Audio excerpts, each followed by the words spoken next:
Formation professionnelle, voilà donc le principal sujet de Autant Savoir ce soir sur le grand rendez-vous. La formation professionnelle est définie comme une solution au chômage, mais comment choisir alors une formation qui vous convient en réalité? C'est là la principale question à laquelle nous allons répondre juste derrière ce reportage de Federbe Agbado qui nous parle de la formation de courte durée.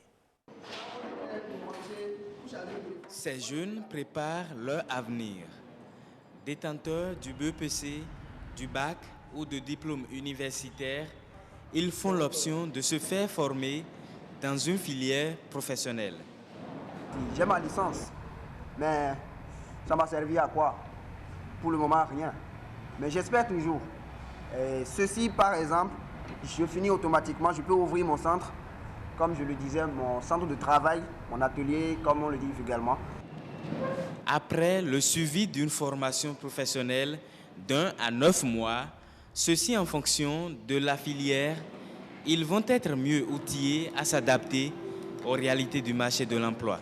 Les étudiants qui sont en formation sont en même temps sollicités pour les cas de pratique quand la maison a des commandes de sérigraphie.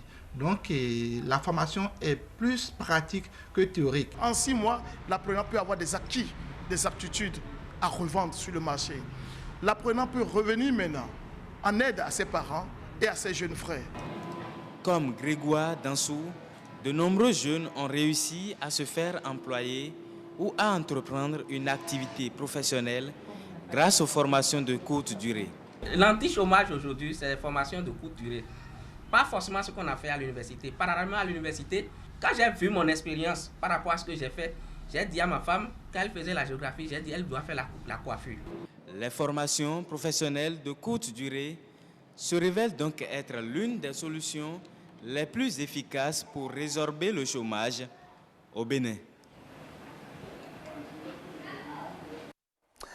Merci beaucoup à vous, Federbe Agbado, pour la réalisation de ce reportage en plateau. Je reçois pour vous le directeur du département de l'emploi salarié, de l'orientation et de la prospection au niveau de l'ANPE. Bonsoir, monsieur Simplice Togbé. C'est un plaisir de vous avoir sur ce plateau, de parler vraiment de la formation professionnelle qui est définie désormais comme une solution au chômage. Alors, quel est votre avis là-dessus? Pourquoi cette définition-là aujourd'hui? Merci pour cette question.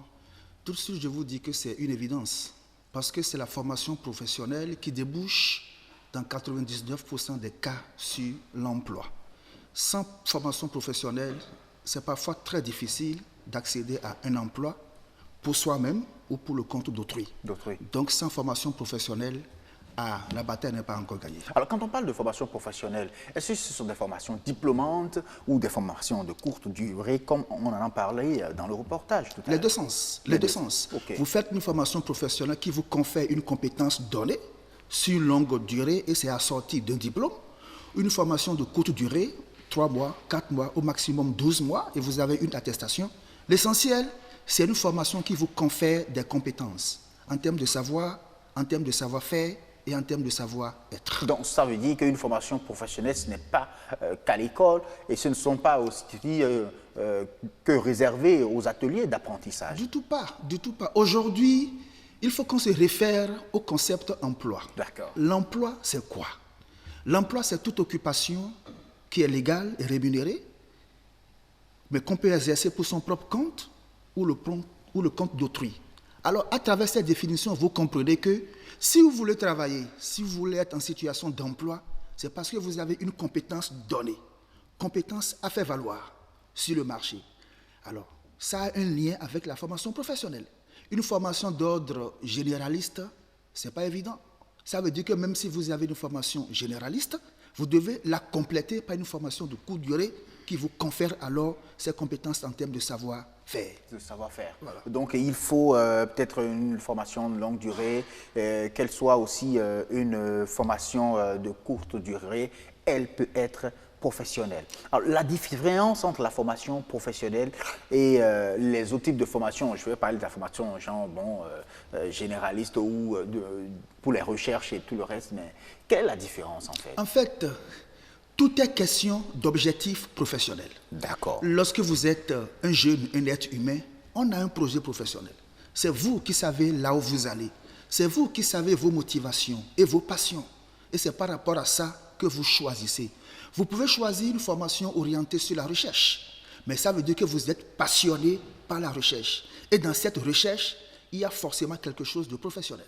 D'accord. Forcément, forcément. Parce que c'est le professionnel qui débouche sur la compétence. Sur la compétence. Et sans compétence, vous ne pouvez rien faire. Est-ce qu'on peut dire alors que tous les diplômes débouchent sur l'emploi, forcément, ou que les diplômes, on peut donc qualifier toutes les formations de formations professionnelles? Oui et non. Ce que je dis, c'est quoi? Une formation vous confère le savoir. Mais le savoir à lui seul n'est pas pour autant exigé sur le marché. Il faut le savoir-faire. Or, toutes les formations ne vous confèrent pas forcément le savoir-faire. C'est de ça que je parle. Donc, au-delà de la formation d'ordre généraliste, il faut la compléter par une formation qui vous donne ce savoir-faire indispensable sur le marché. Figurez-vous, sur le marché, l'employeur, même s'il a besoin de votre savoir, il a bien plus besoin du savoir-faire. Savoir-faire qu'on n'a pas forcément dans une formation d'ordre général, mais plutôt dans une formation professionnelle. C'est pour ça que je dis qu'aujourd'hui, sans formation professionnelle adéquate, c'est difficile de travailler pour soi-même ou pour le compte d'autrui. Ou le compte d'autrui. Voilà. C'est vrai, on parle de formation professionnelle dans les écoles, dans les lycées, dans les universités aussi, formation professionnelle, mais pourtant, il y en a parmi ces jeunes-là qui ont ces diplômes-là professionnels. On parle de, peut-être, ils ont un BTS, ils ont une licence professionnelle, ils ont un master professionnel, mais n'arrivent toujours pas à trouver du boulot. Ils sont toujours au chômage. C'est ça ce que je vous dis. La recherche d'un emploi, c'est une offre de compétences en termes de savoir, mais pas seulement le savoir. Parce qu'en fait, le diplôme, il est représenté par le savoir. Mais sur le marché, on n'a pas que besoin du savoir. Et ça dit qu'après donc, ces formations-là, ces jeunes-là doivent exercer ce pourquoi ils ont été formés pour être vraiment prêts à gagner des marchés. Inévitablement. Inévitablement. Parce que lorsque vous suivez une formation, l'employeur va vous demander, ok, d'accord, cette formation vous permet de me faire quoi? Il faut être en mesure de lui répondre preuve à l'appui. Parce que vous savez faire à travers cette formation. Donc tout revient aux jeunes.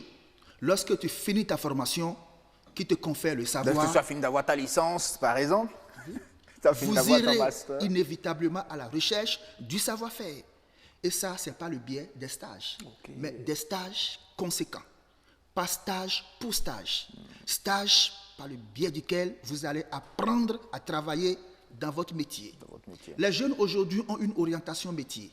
Lorsque vous suivez une formation, vous devez être en mesure de dire « cette formation me permet d'exercer tel métier et tel métier ». Et vous vous posez une question. Pour ces métiers, est-ce que j'ai les compétences pour ça? En termes de savoir, en termes de savoir-faire, et surtout aussi aujourd'hui en termes de savoir-être. Autant de choses qu'il faut rechercher après la formation. Après la formation. Alors, vous êtes au niveau de l'ANPE. Dites-nous, est-ce qu'il y a vraiment ces genres de modules-là qui permettent vraiment aux jeunes, une fois sortis de ces écoles-là, nantis de diplôme, d'avoir maintenant des compétences à faire valoir, c'est-à-dire du savoir-faire et du savoir-être? Lorsque vous êtes un jeune et vous frappez à la porte de la NPE, les conseillers en emploi vous écoutent. Alors, on a une typologie des chercheurs d'emploi. Il y a des chercheurs d'emploi autonomes. Il a une formation, il sait là où il va, il sait ce qu'il veut. L'accompagnement est très simple. Mais il y a d'autres catégories de chercheurs d'emploi. Les chercheurs d'emploi non autonomes, qui ont une formation ou non, mais ne savent pas à quoi sert cette formation. C'est eux qui vous disent, je suis prêt à faire n'importe quoi. Mais vous pouvez faire quoi? On ne fait pas n'importe quoi. Alors à ceux-là, l'ANPE a un département qui les prend en charge, le département du perfectionnement et de la reconversion, à travers lequel on leur offre des formations de courte durée, 2 semaines, 1 mois, au maximum 3 mois, pour les rendre employables.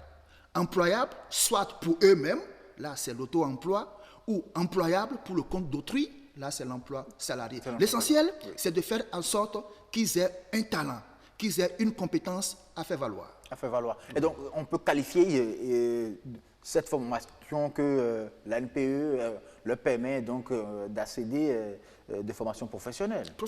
Bien sûr, mais c'est de courte durée. De courte durée. Et il y a un département qui s'en charge. Qui s'en charge. Oui. Alors, est-ce que ces jeunes-là sont obligés de payer pour ce type de formation aujourd'hui? L'ANPE est une structure étatique et nos prestations sont entièrement gratuites. OK.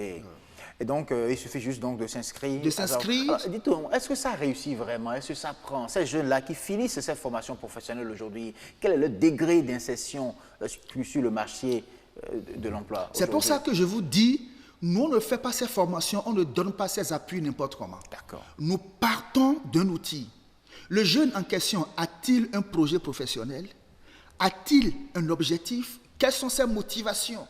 Il faut régler d'abord ce problème. Et quand ce problème est réglé, on sait facilement comment l'accompagner. Parce qu'il y a une chose, on ne choisit pas une formation professionnelle pour la forme. Ça veut dire que vous en avez la motivation. Vous en avez les capacités. Et ça correspond à un besoin sur le marché. Sinon, vous risquez de faire une formation professionnelle pour la forme. Ce n'est pas parce que l'autre a fait une formation professionnelle et il a réussi que toi-même, tu iras faire. Il faut une question de motivation. De motivation. Ouais. Alors, il y en a qui continuent toujours de dire il y a le chômage, à Zodéa, au Bénin, il n'y a pas de boulot. Qu'en pensez-vous? Moi, je peux vous dire qu'avant de venir ici, et ça je vous informe, nous, à travers ce que nous faisons, parce que je m'occupe de l'emploi salarié, les employeurs nous font recours quand ils veulent recruter. Actuellement, je suis à la recherche de 5 plombiers, mais professionnels. Plombiers. Ayant au moins le CAP. Parce que l'employeur ne veut pas un plombier formé sur le tas. Mais je vous assure, je cherche, je n'en trouve pas encore. Je cherche 4 menuisiers professionnels ayant le CAP. Oui. Je n'en trouve pas. Je cherche 2 électriciens professionnels. Je n'en trouve pas. Mon cher ami, lorsque vous dites que l'emploi n'existe pas, posez-vous vous-même des questions. Qu'est-ce que vous avez appris? Ce que vous avez appris, ça débouche sur quoi? Est-ce que ça correspond à un besoin sur le marché? Est-ce que vous en avez la motivation? Voilà. Si toutes ces questions sont réunies, le chômage, c'est 0. Merci beaucoup d'avoir partagé déjà ces questions-là avec nos téléspectateurs ce soir. J'espère que chacun essaiera en tout cas de se les poser et d'essayer d'y trouver des réponses. Si vous n'avez pas de réponses, allez voir M. Simplice Togbe.